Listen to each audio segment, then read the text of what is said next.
Hey, very good morning, good afternoon, good evening. My name is Sean. This is Alex. And you're listening to Coaster Kings Radio. Today's episode is about Islands of Adventure at Universal Orlando Resort. This is often called like the great theme park experience of the Western Hemisphere. When it was built, it was certainly the most ambitious and thrilling and remarkable theme park concept in the world. It was super lofty, and to this day remains one of the most commanding and exceptional gates industry-wide. I feel like there's only been two occasions at which an existing theme park resort built a second gate, where the second gate immediately was better than the first gate. The other one I can think of is Tokyo Disney Sea. I mean, I guess it depends on who you ask. Maybe the local audience really prefers all the, the flashiness of a classic Disney park. But when you ask me, I think Disney Sea right away came out on top. And the same with Islands of Adventure at Universal when it opened in 1999. Yeah. When I went to Islands of Adventure opening year, between the two parks, it was just, there was no contest which park really captured the moment and the attention and the news, the notoriety. Even though Universal Studios Florida is a perfectly fine park, it's a nice park, but Islands of Adventure, pretty much in every aspect, kind of blows it away. So today we just want to talk about the park and do like a little virtual walkthrough. So kind of like I did with Magic Mountain last season, we did a virtual walkthrough of the park. We're doing the same thing today with Universal's Islands of Adventure. Kind of taking a look at most of the major attractions that the park has to offer, their history, what we think of it, just kind of giving you guys a virtual tour with some opinions along the way. This park has a really rich history. As early as the 1980s, the plot that Islands of Adventure currently sits on was primed for development. Before Universal even opened, they looked at putting a shopping mall there. Those plans were canceled once Universal opened, and then Universal acquired the land. Shortly after Universal Studios Florida opened, the plans for a second gate and an overall theme park resort complex with hotels and a restaurant and shopping district pretty much immediately hit the ground running. And from the get-go, Islands of Adventure was pretty much exactly as it is now. Conceptually, it was a focus on larger-than-life themes, primarily cartoons. In fact, the original name of the park, the running name for the park project, was Cartoon World. And the main reason why they went in a different direction from just focusing on animated stuff like Dr. Seuss and Toon Lagoon and whatnot was actually the runaway success of Jurassic Park and the obvious need for not only a Jurassic Park ride like at Universal Studios Hollywood, but the opportunity to build an entire Jurassic Park subsection inside of the new gate. So with that in mind, and with some other concepts like Port of Entry and Lost Continent, which were going to be 100% unique in their, I guess they're not so much, no intellectual properties, like unique to Universal Creative, just letting their creative team run wild and develop their own world building based on historical and mythological backgrounds and stuff. So both of these concepts came together, the larger-than-life ultra-realistic fantasy environments of places like Jurassic Park and Lost Continent together, seamlessly woven in with the cartoon world concepts that were carried over from the earlier intentions of the park, namely Toon Lagoon, Seuss Landing, and a comic book themed area. And together they all came together to create this really seismic theme park experience with, what is it, 6? I mean, how many lands? I mean, there's more lands now than there were when it opened. More islands. I guess at the end of the episode we'll know exactly how many islands there are. But yeah, there are several islands now because it just kind of depends on if you actually count what's separated by water and what isn't. Yeah. But technically speaking, for example, Skull Island is its own island. Yeah, there isn't like a separation. It's like but the 8th island. I think there's 8 if you count Skull Island as its own island. So let's dive right into these islands. We'll start with the Port of Entry. As many of you guys know, the entry of the park themed to a Mediterranean-ish explorer kind of harbor that looks out on the central lagoon. So you enter the park, you cross underneath the bridge, and then you face the park's central lagoon. Now in this area, it's mostly designed as most park entries with like shopping and dining, park entry guest services, stroller rental, lockers, restrooms, the main gift shop for the store for the park, which is the Islands of Adventure Trading Company, and then there is a couple of other specialty stores, like the Christmas store that's open year round, and there is a snack kind of store where you can buy, I guess, fudge and candies and that sort of stuff. You know, the usual. And then there is a little bakery called Half Moon Croissant. Croissant Moon. Croissant Bakery. Moon Bakery. Half Moon Croissant. That's cute. Anywho, and then there's also a Starbucks and a Cinnabon. A Cinnabon. So those are all located kind of in the entry area. And then when you walk towards the water, you can actually get right onto the water. There's some small walkways, which is a really big thing for Islands of Adventure. We'll talk about it a little bit more throughout the episode. But there too, you can kind of get close to the water. There's a couple of vendors there. One of just paintings with your name, or if you just need like a bottle of water because it's super brutally hot out because it's Florida. Funko Pops. Get that there. Funko Pop stuff. So it's definitely a very entry-ish area, but it's nicely themed just for the sure. necessities. Yes, of course, the Funko Pops. lemon slush. I do love the execution of this area. This area has the same general vibe. I always kind of associated this area and Lost Continent as having very much the same approach with like very over-the-top theming and kind of blurring the lines between fantasy and reality. I love that the port of entry isn't just the entrance of the park, and it's not just like a Mediterranean-themed like harbor trade port, but it really is symbolic of the first stop, your threshold to these different islands that you will be exploring on your visit to the park. And I think the area has aged really well. It looks even better now than it did when it opened. The trees have grown in. There's lots of little details and things. The soundtrack is iconic. And it's just I still get excited going in there. I mean, it's just such a lovely spot to start. It really puts the Main Street USAs of the world to shame when it comes to... Well, the nice thing about the port of entry is that it's not as large, not as long. I feel like a lot of parks, and especially Disney parks, I'm looking at you, like the castle parks, there's such a long entry that when you want to get to a ride, unless you're in Tokyo where they have the shortcuts, it's a journey to get there. It's a process. But here it's, you get into the park and into the action pretty quick. Another nice thing about the area is Confisco Grill, which Universal does have really good in-park restaurants.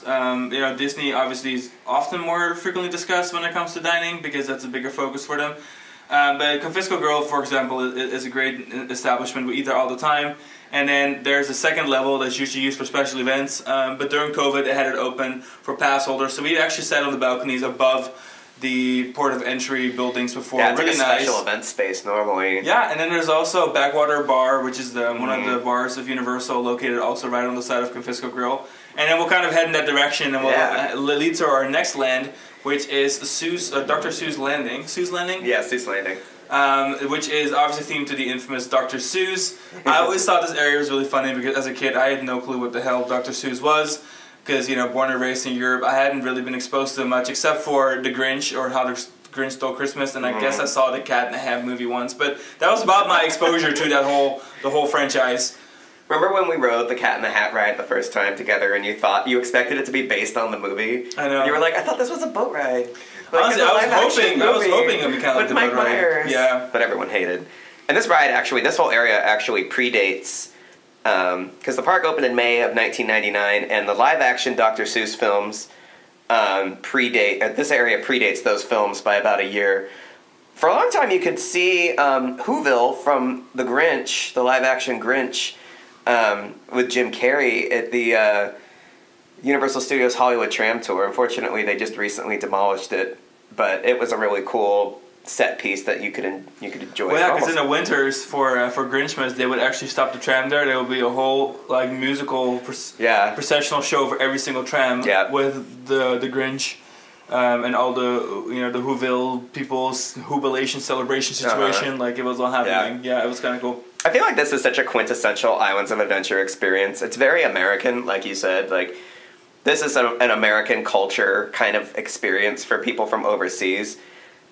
Test marketing was not really a thing when this park was being developed, and they were not really yet concerning themselves with market appeal for the entire world. Yeah. Which is why I think later Universal projects take on franchises. Not only are they franchises that Universal either owns, or in the case of Harry Potter, something that they franchise. Yeah, that they franchise out. Because Dr. Seuss, in retrospect, was a funny choice. Like, it made a lot of sense for America to attract people from across the country. Around the world, people are like, they don't know so as much. They wouldn't be as familiar with it. But on the other hand, you can come to Islands of Adventure as a foreigner and go to Seuss Landing and get a uniquely American classic experience brought to life in a very thoughtful and careful way. In fact, this area of the park was like the first part of the park for them to get started with, and it was the last to finish because they had a hard time getting the Seuss camp convinced that they could do this. The Seuss family was concerned with the approach and the authenticity. Everything went through them. Everything that they did had to be approved through the Seuss camp, which I think is part of the reason why the area turned out so nicely, because they really had no choice but to do justice to the source material. So yeah, within Dr. Seuss, or Seuss Landing, sorry, everything, that kind of the whole approach is that there's no straight line. So even the palm trees were actually damaged palm trees from Hurricane Andrew. Mm-hmm. They were retransplanted. So everything is kind of like, curvy and weird. But the main attractions, of course, are the Cat in the Hat dark ride. Quite large for a family dark ride. Not super polished, but underrated. We actually ride it quite frequently. It's a spinning dark ride. Quite fun. And of course, there's the High in the Sky Seuss Trolley Tram ride. Way too many words, and that's just like that's a theme for this park. Very American, again. No, it's very Universal Studios, honestly. So that's a dueling monorail / Mack powered coaster, a combination that kind of goes throughout the land and then comes back to the station. It was supposed to be individual vehicles on a monorail track when it first was supposed to open. That was a complete disaster. So the track actually sat there, half constructed, for a couple of years before Mack came in. It sat there for 7 years. Before Mack came in and actually built, on top of that, using what was already constructed as supports, and built like a flat powered coaster kind of attraction. It has the same restraints like a power coaster would. A Mack Blower inside. It has the same kind of track and the same lines that run all over it, except it doesn't really do anything power coaster is. It moves kind of slow, but really cool attraction nonetheless, because it's kind of like a monorail vibe. You get to see the whole park. It's relaxing, but it is really popular, and the lines will get very long for it. The company that built it was this little no-name startup, and it was built and was functional. In fact, when we went in 1999, they were just using it as complex scenery. They were just sending the vehicles out by themselves, empty.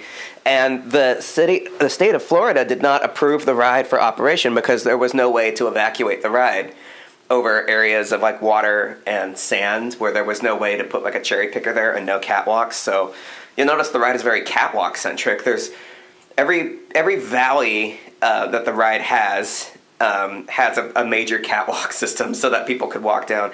It was a huge infrastructural undertaking to bring High in the Sky Seuss Trolley Tram ride to life using the bones of the Sylvester McMonkey McBean's very unusual driving machines ride. But now that it's open, it just seems so natural, like it was always like that, and it's a great asset for the area. People really love it.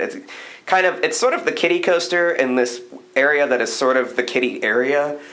Granted, there's great stuff to do in every area, and each island has stuff for kids, but this is sort of it's kind of the designated family area. One fish, two fish, red fish, blue fish, of course, is the obligatory Dumbo-style ride. Then you have the Carousel, which, again, is super family-friendly. This is their fantasy land. If I ran the zoo walkthrough, so there's quite a bit to do for kids. Lots to walk around in, but yeah, it's just a great, well-rounded area that is still really well-maintained, and as the live-action Grinch film has been entering cult classic status, they've really dug their heels in, and the Grinchmas event that they have, that's really kind of Dr. Seuss was like the first area of Islands of Adventure that participated in like any sort of holiday festivities for the resort, aside like with studios doing Halloween Horror Nights, and Islands of Adventure tested it one year and it was a disaster. It was kind of cool though. It was Islands of Adventure. Because it actually took the themes of the lands and they built maze and stuff for it. So there was like perfect Marvel stuff with like dying superheroes. There's whole videos on YouTube. Check it out. But I guess we won't go off the path too much. Let's hop over to the next area. Oh yeah. Which is one of the original kind of like blue sky ideas, which is Lost Continent, which used to be 3 What's parts. left of Lost Continent. Now it's 2 parts. Yeah. It really isn't much to do anymore, especially with Poseidon's Fury closed. Apparently it's reopening. That whole attraction had its own history. It opened. It was one of the most expensive attractions in the park. Ended up being not so loved by the audience. People just thought it was dragged on for too long. The story was hard to follow. It actually went about Poseidon and his arch enemy deep down in the city of Atlantis, and there was just too much going on. So then they redid the whole story and the whole cast and guest interaction aspect of it. Redid the special effects. It's been running for quite some years. It is a time commitment for sure. They closed it during the pandemic because they had to just cut some attractions, and now it is currently closed for what seems to be a major refurbishment, but we'll see what we get out of that. Also in the area is the infamous Mythos restaurant. Often has won the best in-park theme park restaurant in the world award. We really like eating there. Awesome food, awesome drinks, and honestly, if it's not too brutally hot out, sit outside and sit on the lagoon, take a look at the rest of Islands of Adventure from the restaurant. But yeah, we really like the restaurant. Great views of all the rides from that outdoor patio in Mythos. But yeah, so Lost Continent, when it opened, was originally the largest area of the park, and to me it seemed like the area of the park that the most budget went to. Again, such a lost art of pouring lots and lots of money into theme park areas that do not have intellectual property source material. But it was just about creating an immersive thematic experience that was going to age well and develop a reputation for being a strong draw. There were 3 neighborhoods inside the Lost Continent. There was the Atlantis area, of course, which we just covered. The second area, kind of sandwiched in the middle, was Sinbad's Bazaar. That's what it's called. And parts of Sinbad's Bazaar are still intact. There was a Midway Games area of Sinbad's Bazaar that was annexed by Harry Potter during the second phase of the Harry Potter world expansion at the resort, where the train station was built to King's Cross at the Studios Park. The signature attraction for Sinbad's Bazaar, aside from just the shopping and dining, was the Sinbad Stunt Show, which had a good 20-year run before, I think it was 2018. It closed permanently, right before we moved here, I think. And so now the stage area is just kind of shuttered. They were using it for overflow queue for Hagrid when Hagrid first opened. They still do. Yeah, they still do, I guess, on the busiest of busy days. It was a really neat experience. For considering that the resort never built Waterworld, and to this day it feels like Waterworld is missing. It's weird for from this the resort. It's the only resort that does not have Waterworld. Beijing has a whole Waterworld area, especially designed to be all Waterworld themed, and there's dining. Well, not really dining, but there's more of there's vendors, and then you have the giant queue and all the movie props, and you have the actual stage. It is a giant area in Beijing, and somehow we still don't have one here in Orlando. So even Singapore, their Jurassic Park area is a hybrid with Waterworld, and their whole area is called the Lost World. But yeah, so the Sinbad Stunt Show was kind of one answer to having a stunt-themed variety show indoor in place of something like Waterworld, and it was a success, and it was a great anchor for this subsection of Lost Continent. The third Lost Continent area, which is no longer with us, Merlinwood, of course, had the e-ticket roller coaster experience, the the dearly departed Dueling Dragons. So when you consider these 3 areas together, Merlinwood also had a great restaurant, the Enchanted Tree Tavern, which is now the 3 Broomsticks. These 3 areas put together, little subsections to make Lost Continent, was an incredibly well-rounded and spectacular area that included a special effects show, a stunt show, and a enviable ultra-high-capacity e-ticket thrill-ride roller coaster experience. And then the following year, they added the Flying Unicorn, which we still have today as the Hippogriff. So yeah, let's dive into the Wizarding World at Harry Potter. The original idea for a Harry Potter attraction actually was proposed to Universal Studios Hollywood as a Quidditch / Voldemort meets Harry Potter at the end of the show. That didn't really take off. Then it was turned into a proposal for Fantasyland in Magic Kingdom. Obviously, J.K. Rowling was not very amused with the whole idea of like incorporating it as a couple of attractions, including like a spinning cauldron ride. Yeah, it was like in Fantasyland. Like it just wasn't going to be a thing. And then she really wasn't satisfied. And then Universal saw they could really get a leg up, and they really needed a leg up at this time. And so they approached J.K. and pretty much did anything she wanted. And it was by far the best move the company has ever made. Yeah. Because Universal Orlando Resort, ever since opening Islands of Adventure, never really got the attendance that they needed, and this was and combined with a marketing fail when it came to relaunching the resort as Universal Escape. Yes. People had no clue what the hell Universal Escape was. They didn't realize there was 2 theme parks. They thought all these market attractions were part of the existing theme park. Big mess. Then you have a couple of years of trying to like, rebuild from that mistake, and then you have a international global downfall of the economy, and then so they kind of always struggled. And so when they got Potter, that was the first time that they really got things right, and their attendance picked up significantly. I don't have the exact number here, but I'm pretty sure the attendance went up by like 30% in 1 year when they opened Harry Potter. It was really good numbers, unprecedented. And so in 2010, when they opened the Wizarding World of Harry Potter, yes, they rethemed the Dueling Dragons roller coaster to become Dragon Challenge, themed after the 4th movie, the 2nd challenge, or the first challenge. The first challenge. Isn't the first challenge the underwater challenge? No, that's the 2nd challenge, because you get the egg from the dragon. And see, then the egg I haven't watched the Goblet of Fire since it was in theaters. So the Goblet of Fire's first challenge was the Dragon Challenge. That's what it's themed. Well, that was what the roller coaster was rethemed to. The roller coaster was never meant to stay because J.K. Rowling wasn't the biggest fan of Dueling Dragons. But it was one of those things where if you're going to open a giant new area, or like a relatively decent sized new area with a very, very high attendance, you need to have a place to put people. And so it was really important for this 6-train, massive inverting roller coaster to be there to like catch people and like to help with overflow. And that was really important. And of course they rethemed the Flying Unicorn to become the Flight of the Hippogriff. But most impressively, they opened their signature dark ride, which was, or is, Harry Potter and the Forbidden Journey, which takes you through the castle. I mean, everyone knows at this point that we're big fans of the attraction, but takes you through the castle on a tour of Hogwarts with a bunch of little pre-shows that you don't have to wait in, so they get part of the queue. So it's not like other pre-shows where like you have to be forced to stand in the pre-show area. You actually move through the queue and you get told a story. And then, of course, there's the highly impressive Cuckoo Arm Dark Ride, where you are always like in the scenes, and it's a nice blending of physical scenes and then screens with incredibly high capacity. When running at full capacity, 2,200 people an hour, while every vehicle only carries 4 people. Super impressive. So yeah, that whole area obviously paved the way for Universal's other areas. It's funny because this area was really designed to fit in with the existing infrastructure. So the Three Broomsticks, was actually a repurposed restaurant. The Midway actually followed the same shape of the original Midway, and so they really kind of built Hogsmeade and like the Wizarding World of Harry Potter around what existed as a main artery at Universal's Islands of Adventure.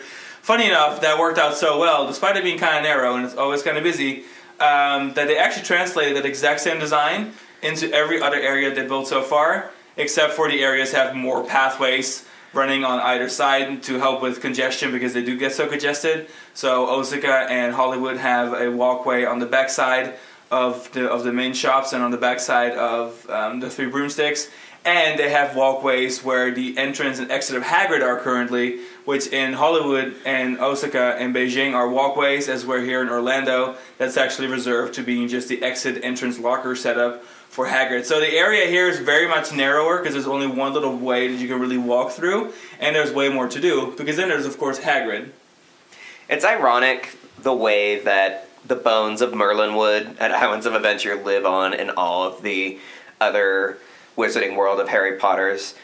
And it's also ironic that Dueling Dragons, which had way too much capacity for such a niche ride, like even one Dueling Dragon, like even if it was just one B&M invert in the back of the park with 3-train operation, was probably excessive considering they already had Incredible Hulk at the front of the park. That's neither here nor there.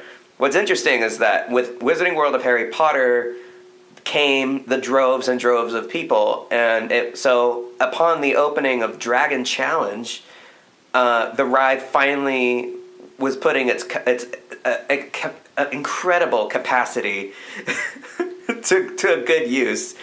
We're pretty confident that the highest ridership numbers for Dueling Dragons were actually after its Harry Potter retheme. 100%. Despite that being the retheme that's hated by fans and enthusiasts. And Yeah. even the Potter crew didn't love it. The queue was stunning for Dueling Dragons. There was finally attendance that was so high and it was so busy in the area that the ride actually got full trains out continuously. And then it's such a shame because like a year later with like incidents related to loose articles and injuries and lawsuits, and then they had to change the ride so that it wouldn't duel anymore, and then that really just sucked the whole majesty out of the attraction. Without Dueling Dragons being able to duel, it just didn't function properly. Its whole meaning and its whole brilliance behind the design was just lost in that. So when the ride was demolished, a lot of people were shocked. I wasn't shocked. I think it was inevitable once things like the original queue being lost and the original dueling aspect, it was like bits and pieces. And then when they built Hogwarts Express, like right through the middle of it to accommodate the size of the train station. Yeah, so in 2014 when they launched Wizarding World of Harry Potter Diagon Alley at the second gate and then built the train, which is its own really impressive attraction because if you go from Hogsmeade to Diagon Alley or Diagon Alley to Hogsmeade, both directions are a different story that's being told, and it really ties the whole world together. If you're a big Potter fan, you can spend an entire day, morning to close, just in the Wizarding within that world. bubble, and it's really, really neat that you can literally just like in the morning start your day at Studios, Florida, and then like go into enter London, and then from London you have you have your King's Cross station, and you have of course your Diagon Alley. You can do all that thing, take the train over, and then enter Hogsmeade, and it's just a complete Harry Potter experience, uninterrupted, and you can do it for, like, there's enough to do for a whole day. It's really, really impressive. Anyway, so yeah, train's really, really cool, but with the train station sticking into the ride's plot, it was just, there was more and more things where, like, it just didn't line up. Yeah, the whole identity of the ride, and it was just chipped away. Let's be honest, piece by piece. The ride never worked with world building, especially when the focus of world building became more and more important, as now there were other projects out there that were rivaling Potter. Potter contractually actually needs to be the best world building that Universal has per their contract. Yeah. That's a whole long story, but that literally states in the contract that nothing can be as good as Potter. Yeah. Abbreviated here. So with the sidelines of Dueling Dragons facing a gas station at the top of the high lift school, hill, it just didn't. It didn't work, but it worked. It did what it needed to do, and then they finally got rid of it. Yeah. And they built what's an even more impressive attraction, a more expensive attraction in the same plot. Yeah, the $300 million Hagrid's Magical Creatures motorbike adventure. A massive Intamin family drop / Intamin family launch / Intamin motorbike coaster.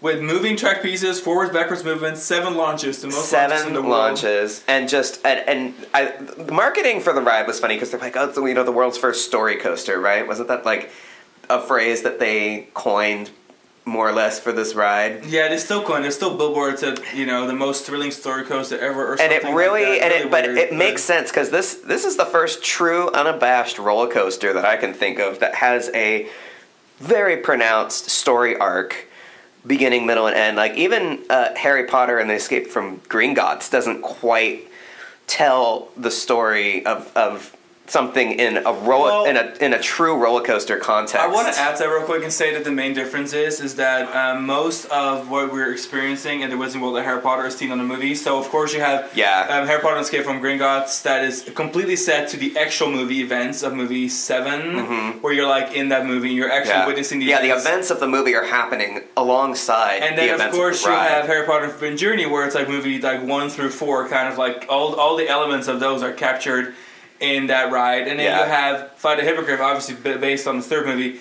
But then Hagrid is actually a continuation of the universe beyond the movies. So the cool thing is there is aspects of the ride that haven't been discussed in the movies and only in the books that have been brought to life for the first time. But also it doesn't make a mention of anything that happens in the movies, really. It just kind of treats itself as like living beyond what the books and movies have established. And like Harry Potter isn't in that ride. Like all of your... The only people really there are, what's Ron's dad again? Is it Arthur? Arthur Weasley and Hagrid. So those are the only 2 characters that you can really realize. And the rest is all about like magical creatures and exploring the Forbidden Forest. And that's a really unique approach. It creates a new story that you don't know yet, which I guess makes it even more of a storytelling ride than something yet if you're a Harry Potter fan, you know exactly what happens in Green So Gables, true. True. It was like... an amazing story complement, a blossoming of an underserved aspect of the Harry Potter universe as far as like the films go, because the films can only cover so much. So having things like bringing all of these characters to life in ways that the films either hadn't done yet or hadn't focused on as much as they might have or could have. Another great thing about this attraction is it's very lighthearted. Obviously, Harry Potter in all its Harry Potterness is very takes a dark turn. So, like, the two biggest e-ticket attractions before Hagrid were very dark. There is obviously, I mean, Forbidden Journey had to be adjusted. It was actually designed to have a giant tornado of Dementors attacking you in the final Dementor scene, and they actually cut it all down and made it really, really watered down because it was going to be too intense. Yeah. And then, of course, there's the whole Voldemort situation over in Diagon Alley. Yeah. So, like, having a ride where, like, from start to finish, it's just kind of, like, goofy. Pleasant, yeah. Like, it combines a lot of movie and book aspects and kind of, like, recognizable pinpoints for you, but you don't really know what you get to expect. Like, it's not, you know, the story kind of takes unexpected turns. But none of it's negative, so and I really, really enjoyed it. The biggest threats, the only bad guys and magical creatures are just the natural consequences of screwing around with magical creatures and pretty much things like Devil's Snare and Blast-Ended Scroots and but Hagrid, of course, always has your back. You're never in any real danger. Yeah. Considering the big shoes that this ride had to fill, Hagrid's does all that and more, and of course with beautiful, near flawless sight lines. Even when we went in 1999, riding Dueling Dragons and cresting the lift hill and just seeing the underbelly of Universal and like that side of Orlando, for all the effort and time and money spent on creating a really immersive environment in 1.0 Islands of Adventure, we were surprised that so little concern was paid to the sightline aspect of a ride like Dueling Dragons, especially after walking through what was considered by many to be the greatest amusement park ride queue of all time, only for you to crest the lift on this ride and be greeted with, industrial stuff that, we never actually rode. Like giant AC units that go right below it. It was just a really weird vibe. I just can't imagine looking at, for what we expect from the Wizarding World of Harry Potter now, I just can't even imagine what a bummer it must have been to have that be part of the overall experience, taking you out of it against your will when much of the park does. Even entering the lift hills and the brake runs and stuff, but being an invert isn't pretty. It's not it's very industrial. Yeah. And then you have the maintenance barn, so you have to pass on the way to the lift hill. It was never Potter quality, and I think everyone knew that. And so I think the writing was on the wall in 2009 when Potter was, announced, deep under construction. Yeah. I think the writing was on the wall, and I'm always kind of surprised people were so upset when it left in 2017 because it just didn't match what was by then the world's greatest, most detailed and integrated theme park area ever created. I mean, because then there's also the aspect of the wands that all of the storefronts and all of the land is interactive. Oh yeah, with the wands, it was just so far beyond anything that any other theme park had ever done. That in true Islands of Adventure fashion, really revolutionary. But obviously, Dragon Challenge never really fit in, and so Hagrid really does. Hagrid takes up. I mean, Hagrid's a much longer experience, does a lot more, and I think it's a really, really great replacement. It is worth the long, long waits to queue. It's not Dragon's queue, the original Dragon queue, but it's a decent queue. Yeah. There's a lot of little recognizable things. It kind of creates this new world that nobody knows about, like the abandoned ruins and stables on in the back of Hogwarts that don't really exist except for in this universe here in the theme park. So that's something that we got to really appreciate. But definitely a really, really good family ride. Yeah, it's one of the most substantial roller coasters I can think of. No matter how long your wait might be for Hagrid, you just can't help but come off the ride feeling like you got your money's worth, you got your time's worth from such an amazing experience. I think, is there anything else we need to cover from Wizarding World in this park anyway? I think... God, there is so much. We could do a whole episode on Wizarding World because I obviously want to talk about it a lot more, but I think we need to focus on the attractions. We love talking about Forbidden Journey. We talk about Forbidden Journey any chance we get. But if you are a listener and that's been with us for a minute, you don't need us to go talk about Forbidden Journey anymore because we've already mentioned it a lot in other episodes. So definitely check out some of our other episodes and you'll... As a segue into our next island, it is funny to consider that Forbidden Journey was built on a plot that was earmarked for Jurassic Park expansion. Because at the time, when they were developing the park, of course, Jurassic Park was the biggest franchise obvious. had. They were like, we obviously need not one, but 2 e-ticket expansion pads just for Jurassic Park. Which made sense because to date it's still Universal's like universally owned best. Yeah, it's their bread and butter for their. And it's just ironic that like both of the earmarked expansion pads for a new Jurassic Park e-ticket went to different franchises, but for the Jurassic Park / Jurassic World e-ticket that would eventually come, they just plopped it right on top of existing infrastructure, and it's like it was always there. So continue your circle. Of course, we're going to start with Velocicoaster. So from one great instrument to the next. Yep. Jurassic World's Velocicoaster. We have whole episodes on it, so we're not going to dive into it too deep. But this multi-launch Intamin throw coaster does one thing particularly well, and that's by not repeating itself. And we've said this before that Talon was always kind of looked at from Tasland as like the premier Intamin coaster, like the example. But really, I think Velocicoaster did everything a little bit better by having so many different kinds of experiences within the ride itself. Very well themed, but also has like a spaghetti bowl kind of area, and then it has like big elements and big inversions and high speed elements. Of course, everyone listening to this podcast knows everything about Velocicoaster already, but really, really great addition. It's kind of wild to me that at any point this park now, I think, has one of the strongest coaster collections in the world, even though they only have like 4 coasters. But mainly because their launch coaster selection is so impressive. You have Incredible Hulk, a launched B&M Looper, very forceful, very classic. You have a launched, quite thrilling family launch coaster with 7 launches, and then you have this crazy Intamin LSM launch coaster. It's really, really impressive, the amount of launches and the coaster quality of these launch coasters in this park. I think something that maybe we don't talk about as much in the context of Velocicoaster, but would be good to cover in an episode like this, is just the way that Velocicoaster really elevated and left nothing on the table as far as repurposing land that was already occupied by Jurassic World or Jurassic Park infrastructure. Jurassic Park is an area, it was, aside from Lost Continent, the biggest area of the park. And if you include the expansion pads, definitely developed to be the centerpiece for the resort. Not only just the park itself, but really for the whole Universal project.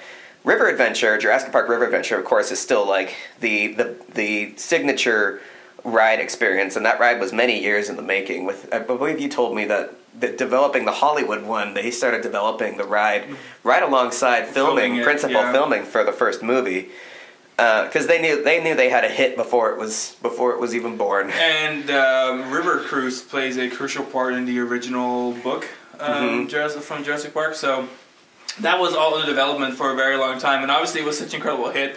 It was one of those few hits along the timeline of Universal Studios Hollywood that really made an impression to the point where like it was. It needed to be a thing everywhere. Yeah, it was inevitable. They weren't going to launch a new park and not have Jurassic in it. So like things like the Discovery Center, bringing to life other aspects of subjects seen in the film. The story for the Universal Islands of Adventure project was that there was a satellite location of the big Jurassic Park. Yeah. And so you could experience Jurassic Park in Orlando. It was like a little mini Jurassic Park, but it was all real. Like it was the same franchise, the same people who ran it. It was like canon. It was canon. Yeah. So even when you ride River Adventure in the queue, it's still like at Jurassic Park, like you're at Jurassic Park, and you can explore the kiddie area at Jurassic Park. Yeah. It's very focused on like you're physically at the Orlando location of Jurassic Park. Camp Jurassic is still an amazing and really well executed kiddie play area. This park was always, I think this park really anticipated the needs when it came to building attractions for kids where they can really exert their energy, because like Seuss Landing and Toon Lagoon and Jurassic Park all had these amazing massive runaround play structures that are very detailed, and a lot of care was put into those to make them really substantial and relevant to their source material. Even though Pteranodon Flyers is such a funny ride, and Universal Creative is still fascinated. Like they're determined to build a miniature suspended coaster at every park they build. Even though Pteranodon Flyer was kind of a mishap, because when it first opened, the lines were routinely 2 to 3 hours because capacity was so low, but everyone wanted to ride it. So the following year they imposed that must bring a child rule. Also the following year, that was really the main reason that Flying Unicorn got built, was because they realized that they needed another kiddie coaster, like a proper kiddie coaster with decent capacity to take the pressure off of Pteranodon Flyers.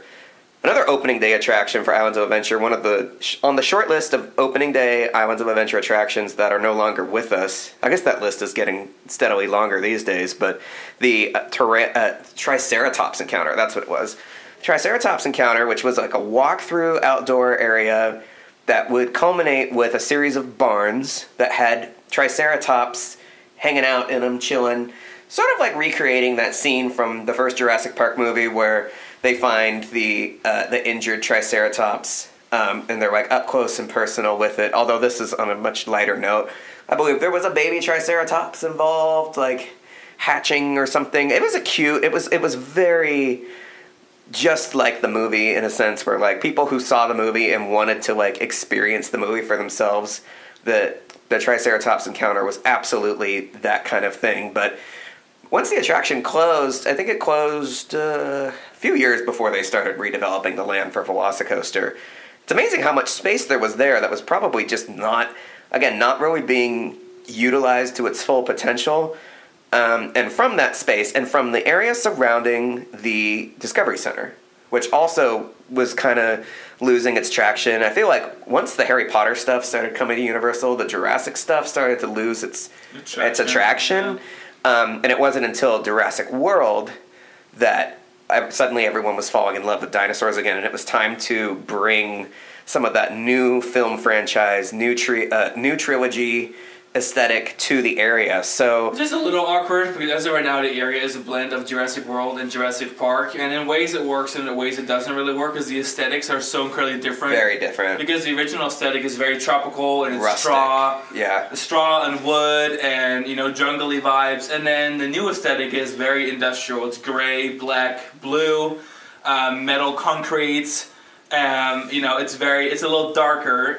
So now you have your main midway, and you have, when you come into the land, you have your watering hole bar, which is located, so coming from Harry Potter, you go underneath the Jurassic Park arch, and then on your left-hand side, you have the watering hole bar, and then you have on your right-hand side, right next to it, you have the entrance to Jurassic World Velocicoaster, which is kind of themed to the aesthetic of Jurassic Park, the logo, but then when you get to the actual right entrance, it's all Jurassic World. But then continuing on through the area, not going to the entrance of Jurassic World Velocicoaster, you have on the right-hand side restrooms and Pizza Territoria, whatever it's called. Something like, yeah. Yeah, so like the pizza restaurant. But then you look at the left-hand side and you see like the giant Jurassic World paddock, which is like black and gray and blue. And then you have this little concrete walkway across the walkway that you're currently walking on that connects the raptor encounter, which is also themed to Jurassic World, where you can meet and greet raptors, a little more high action version of what used to be the Triceratops encounter area. But that's all really themed and aesthetically appropriate to Jurassic World. But then you keep moving, and on the right hand side and the left hand side are all still Jurassic World Velocicoaster walls and paddock. But then you have the River Adventure. Hugging it with the old tropical wood theme. And then you have the Camp Jurassic, which is wedged between River Adventure and Velocicoaster, and that's all the old classic thing. Yeah. So even though it's all kind of, dinosaur themed, it's a little annoying to me. I mean, I don't want to sound too negative, but I just think that it doesn't really line up as well. The area definitely has two identities now. It's very... It'd be different if it was like, okay, you move through one part of the area and it's all Jurassic World, you move through the other part of the area, it's all Jurassic Park. But no, the whole thing is a blend of the themes. Very blended. And so it's like, okay, are we in the 90s or are we in the 2020s? Even Velocicoaster itself canonically acknowledges River Adventure, which I find also very annoying because on Velocicoaster's break run, it's like, there's an issue over River Adventure, and then Owen's like, we're right there, and then it's okay. They tried really hard to put them all together, but thematically it doesn't really work. So I would much rather have them turn the front area of the land, so from Potter all the way up to the Jurassic River Adventure Splashdown, I turn that all into Jurassic World and update the dark ride just like I did in Hollywood and make it Jurassic World, and then maybe keep the Camp Jurassic Park kind of like the classic theme. Like that would work. It has its own entrance, like its own contained bubble. I think the rest of the land should be combined. I think it's coming. I think the wouldn't rest be of the land shocked needs to be all Jurassic if World. they did. Yeah. Although to be fair, for a theme park area themed to a theme park, where being a theme park is the theme, is there anything really more on brand for theme park theming than a theme park area having an identity crisis? Well, but my problem is that like half of the attractions aren't themed to being a theme park anymore, because Jurassic World is being themed to being at the actual Jurassic World campus in the laboratory, and doing the whole that is so kind of it's funny like, too. The theme for Velocicoaster is a little confusing. We're gonna dive into this now. Are we front stage or backstage? Well, yeah, because they're acting like they built this giant ride for us to go experience, but then we have to go through like a locker room, and we go through like the stalls, equipment, and we go through the doctor area for like the veterinary area for the dinosaurs. Like it doesn't seem like we're supposed to be there. Like why are we there? It's just like I don't know. I think they really tried theming the queue, and they just came up with ideas of like what to put in the queue to make it themed. But like the story doesn't make any sense when it comes to like navigating your way through the queue. There's no reason that tourists should be allowed to like touch a dinosaur before like being told by Owen it's way too dangerous to be in the paddock with them. But also like we've thought about this a lot. And, like, it all doesn't really add up. But it's a cute queue. It's all right. This is what happens when you live in Orlando and you ride this stuff so much, and things start making themselves known to you in ways that maybe it wouldn't if you were just visiting every couple of months or even once a year. So yeah, I guess from here we got to check out the smallest little island, Skull Island, Reign of Kong. It really isn't much of an island. It's really just a marquee. It used to be part, just like how Wizarding World used to be part of Lost Continent. This corner, which was the other expansion pad for Jurassic Park. You used to enter this area right off of Toon Lagoon, and it had the big archway for like Welcome to Jurassic Park, and it was just a tree-laden corridor where you would eventually make a right, and you'd be kind of at the threshold. You'd have the restaurant there. What's it called? Like Thunder Falls. Thunder Falls, right next to the water, which is right at the splashdown for Jurassic Park. So putting a ride here made a lot of sense. When Islands of Adventure first opened, having Jurassic Park River Adventure where it was, and then like the distance to that ride from other major rides was kind of long, especially on the Toon Lagoon side. So the park also sorely needed more dark rides. So these expansion pads for what would eventually become Forbidden Journey and Skull Island, they really made smart choices by making these indoor dark rides. And Skull Island is such a cool ride because it's like a spiritual successor to the Kongfrontation ride from Universal Studios Florida. It's just sorely missed. And again, a much needed indoor attraction for a park like this that's mostly outdoor rides, so that when there is an Orlando thunderstorm moment, there's still technically things to do in the park. Also, aesthetically, it works really well. It doesn't feel like it sticks out from the general Jurassic Park vibe too much. My only real complaint is that we lost the Jurassic Park, like the iconic Jurassic Park entrance on that side of the park. It's right where the outdoor turnaround is for Skull Island, so it was all demolished and redeveloped. Skull Island is a good ride. It's mostly a repackaging and with more theming and like a really detailed queue and like a little pre-section, but it's more or less the Reign of Kong sequence from the Hollywood tram tour, the Universal Studios Hollywood tram tour. It continues the honored tradition of Universal Studios Florida taking tram tour sequences and turning them into individual e-ticket rides. It definitely worked out better here than it did for Fast and Furious. Oh my god.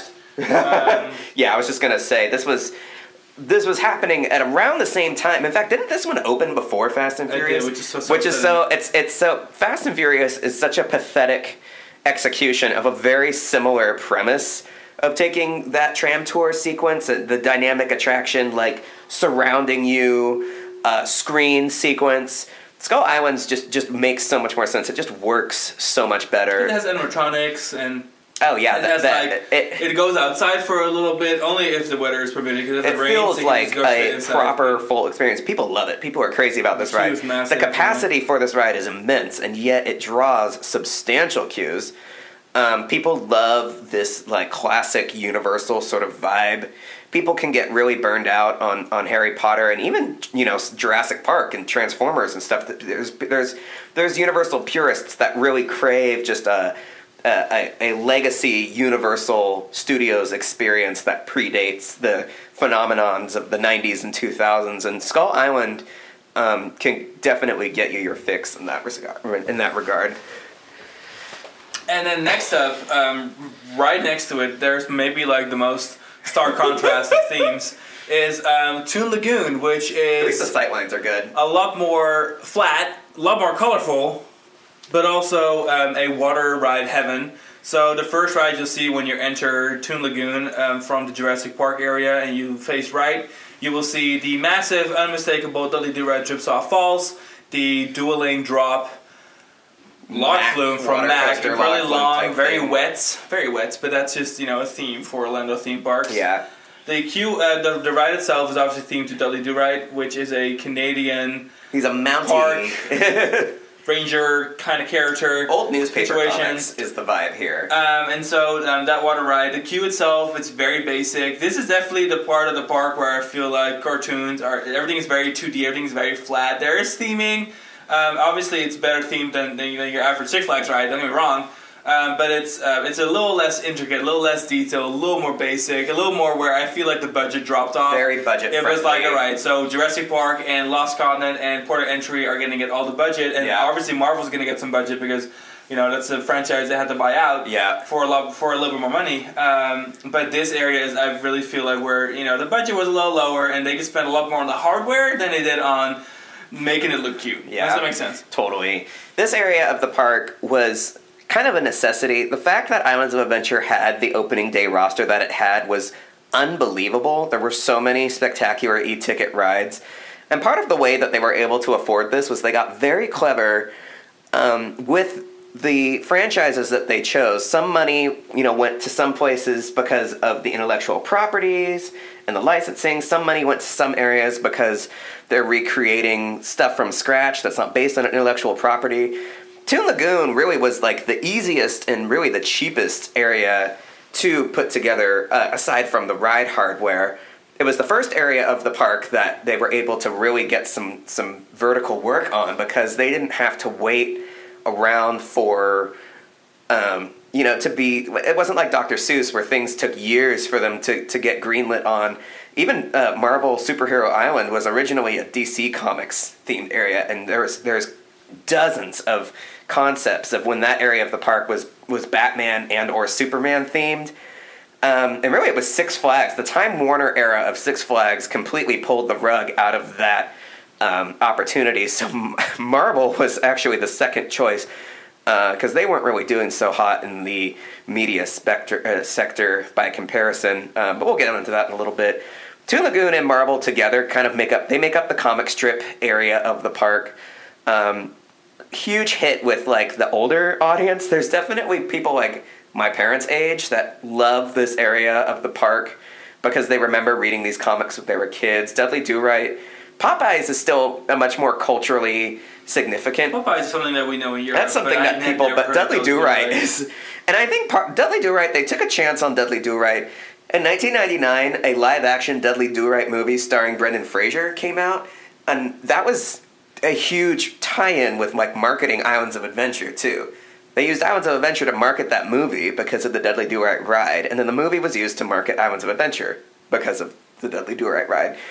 To this end, it's really Dudley Do-Right has just people know Dudley Do-Right because of the ride, because the ride is so remarkable, and that's fine. It kind of reminds me of Bugs Bunny and how like little kids and stuff, or like Snoopy. Little kids go to Six Flags parks and Cedar Fair parks and they're introduced to these characters for the first time. They may not have any other environment where they're exposed to them. Unlike the people who developed these lands who were like, oh, we're going to theme these characters based on these really popular television and newspaper characters that we see all the time because they're so popular and everyone loves them. So it still works in its own way. It doesn't work the way it was originally intended for Dudley Do-Right, but people can still go and like see this universe that the comic strip created, and it keeps it alive. It keeps it sustained in a unique way. There's a lot of people who often talk about retheming Dudley Do-Right and by extension retheming Toon Lagoon into something that's maybe more marketable, but I don't know if it's as necessary as it is just like, there's probably more pressing issues resort-wide that could be addressed before they really feel like they need to just take the axe to all of Toon Lagoon. And it's still a likable area. It's also kind of like Dr. Seuss in the sense where it's very family-friendly, kid-friendly, and quintessentially American. And a kind of experience that you can only get at Islands of Adventure. The midway in this area with like the shops and dining and stuff is a treat. Like it's so colorful and delightful and just different and a very quintessential Universal Islands of Adventure. What I think is nice about this area is that even though there is a main midway that cuts through the land, that's actually not the only midway that the land has. The land is kind of like a plus sign where you have two major walkways intersecting.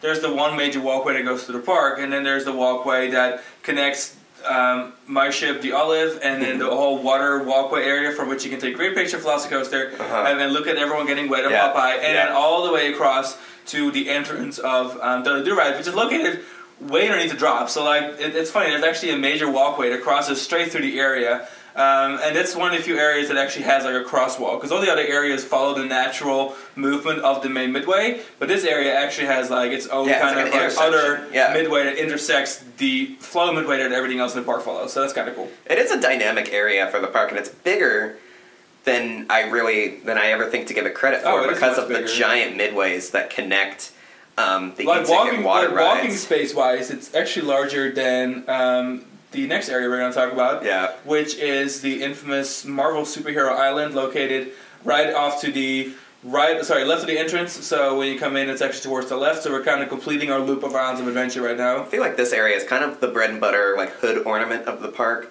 And even though Marvel areas are starting to materialize at Disney parks, this again is still a very unique experience to not just Universal parks, but this particular Universal park. It served as the blueprint for very thrill-oriented, action-oriented areas of other Universal parks, such as Sci-Fi City and the Transformers Metro Base.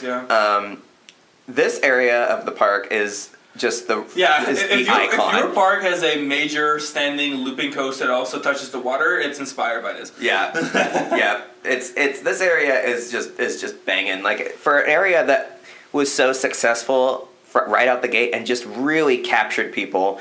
This area could be credited with helping jumpstart the cultural fascination that we now have with the Marvel Universe and Marvel characters, because I would rather say the timing was just right, because the budget of Universal was tighter and tighter, and they wanted to do something with comics. Obviously, you can't have comics and not have superheroes that are about Marvel because of the whole Six Flags already having DC and Warner Media kind of situation going on. And then they paid for those, and they established some clear boundaries, which is really, really clever. Because they have an exclusivity east of the Mississippi on using Marvel licensing particular franchises. Of course, it doesn't include like Guardians of the Galaxy, for example, because that's going to Disney. But Disney couldn't use the Hulk or couldn't use Captain America in their Florida theme parks. So that's really great, because now they got the timing right, they got the logistics right, they got the laws right, and now a whole 20 years later, when Marvel was really starting to pick up steam. It was getting really big, or now really is picking up steam. Is really big. They have this like really marketable thing that they bought for like pennies on the dollar. But I would still say that like this was this whole area for American audiences was very culturally impactful. It certainly was for me. I didn't have really a lot of experience with these characters, and movies like the Sony Spider-Man movies, which would come out just a few years after Islands of Adventure opened.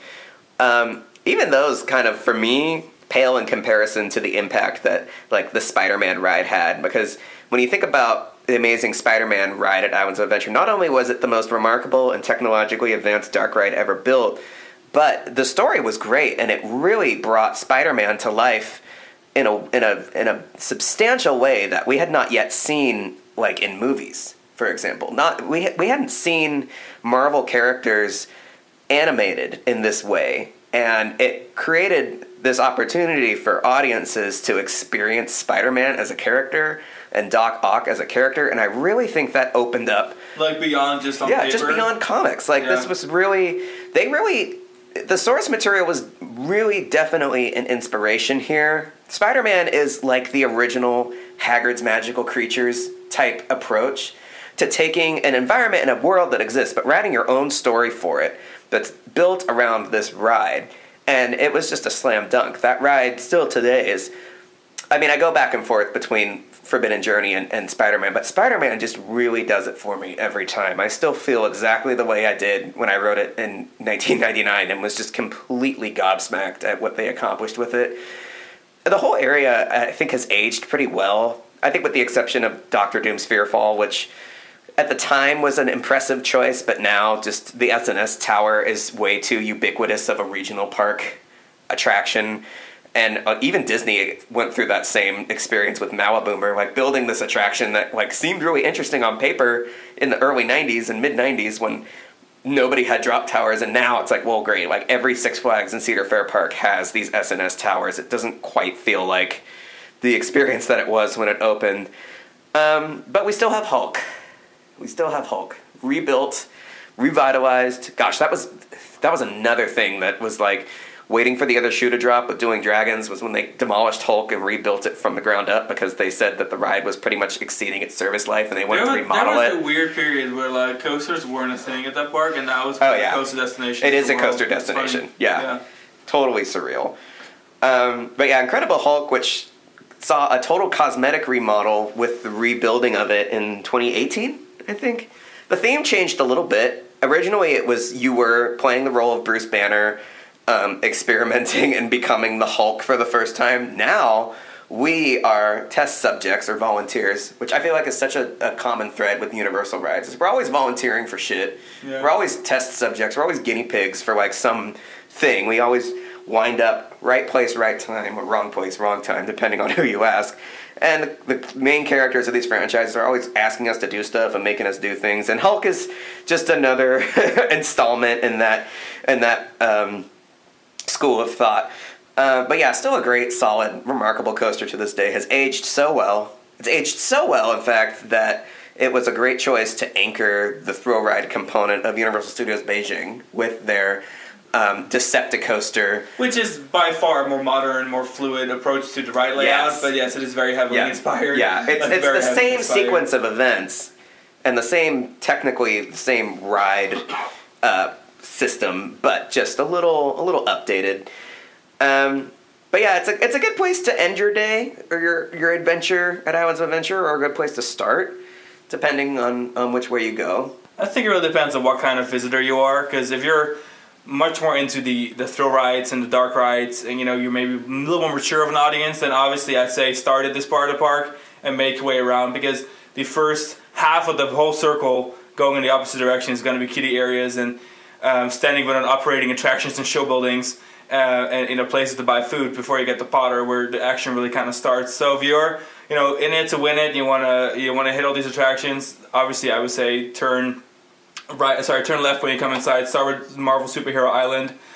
Personally, I'm someone who would start with Potter, just because I think when you look at the crowds, first of all, Potter opens, if it opens early at this particular park, because it depends on the day, either Diagon Alley or Hogsmeade open early, depending on the day, for special pass holders and for resort guests. So there may already be some people in Potter. So if you really want to hit stuff that doesn't have a line, yes, you can start with Incredible Hulk Coaster, for example, or Spider-Man.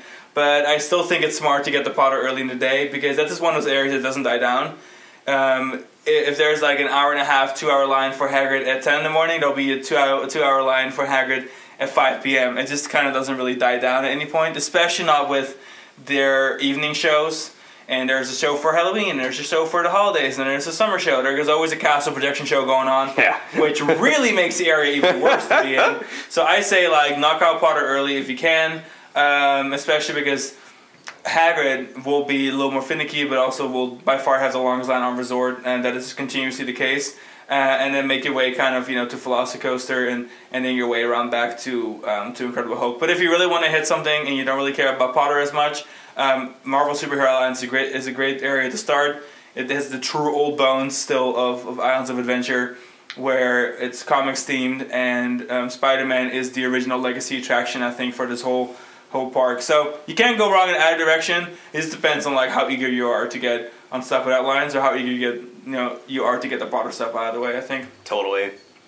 But yeah, overall, one of our favorite theme parks. It is incredible how much they packed into this park. Makes us really feel like University of Florida next door is really missing something. Very. Like, we just, honestly, we don't even go to USF that much anymore. We go maybe when there's friends over there, or we go for our occasional Diagon Alley run. But honestly, besides E.T. and Diagon Alley and the Mummy occasionally, I'm really not that drawn to that park anymore. And Islands of Adventure, there's just so much to do. It is such incredible world building. We all know that the whole studio thing is just kind of, it's a theme, but it's not one that necessarily has legs forever, unless you are a company like Universal that actually has physical studios in Hollywood. Works a little better for me there than it does anywhere else. But Islands of Adventure is a themed park, true and true, and every land really is immersive, much unlike the gate next door. So I think it's probably the strongest park. Maybe even in the U.S., maybe besides Disneyland. I think it probably, yeah. This is Disneyland's a little too stacked, but I think yeah. the lands here are a little better defined. Yeah. So it's really, really, really high praise for Islands of Adventure. Totally. The only downside that I'm going to have to discuss is it doesn't handle crowds well. It's congested. It gets so congested. The main midway around the park is also the main midway through the lands, and Potter is a choke point. Jurassic Park is a choke point.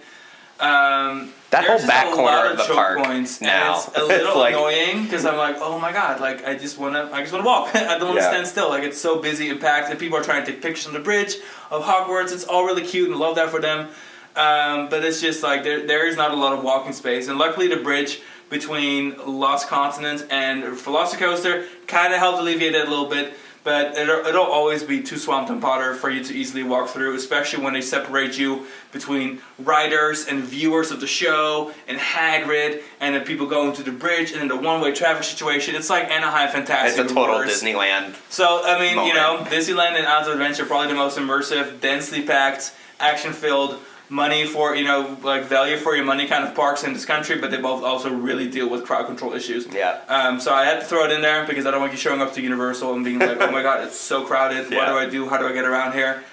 That's just part of the Islands of Adventure experience, I'd say. Even with the Velocicoaster bridge that they built that just connects Sinbad's Bazaar straight to Velocicoaster, sometimes they close it because they don't want people to like not walk through Hogsmeade and spend money. And I'm like, there's not a shortage of people who came to Florida specifically for Hogsmeade.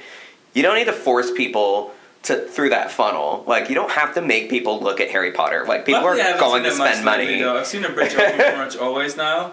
It goes open, yeah. But like, early in the testing, and it took way too long for them to open it, and I was so mad. I'm like, you really need this artery. Like, you don't need to funnel every human being. I still think the biggest Hogsmeade. problem with this Hogsmeade, like we discussed earlier, is that like there's two walkways through the land. One is completely reserved for Hagrid's exit lockers only, and the other one is where everyone has to be pushed through. While all the other lands have like 3 walkways. Yeah. So that really kind of makes a difference there. But overall, though, that's just kind of nitpicking at some of the little things we don't necessarily love about Islands of Adventure. But overall, like we said, one of the greatest parks out there. Definitely in the top 3, I think, in the U.S. when it comes to quality for the money that you spend there. So if you go to Florida, there really isn't much of an excuse, especially if you're listening to this podcast and a theme park and roller coaster enthusiast, to not spend money on going to Universal's Islands of Adventure. 100%. And without that, we're going to actually ride Iron Gwazi tomorrow. So by the time this comes out, we may have already ridden Iron Gwazi, or not quite yet. We don't know yet, but we'll report back to you in a podcast episode. Lots of stuff on our social media. Follow us on TikTok. We're big TikTokers. Go like our multi-million view videos. We're trying to get more viral. Yeah. We've got obviously our Instagram accounts, Region Pacific, of course, thecoastalkings.com. Follow us on Facebook, all that good stuff, and we'll catch you on the next show. See you soon. Bye.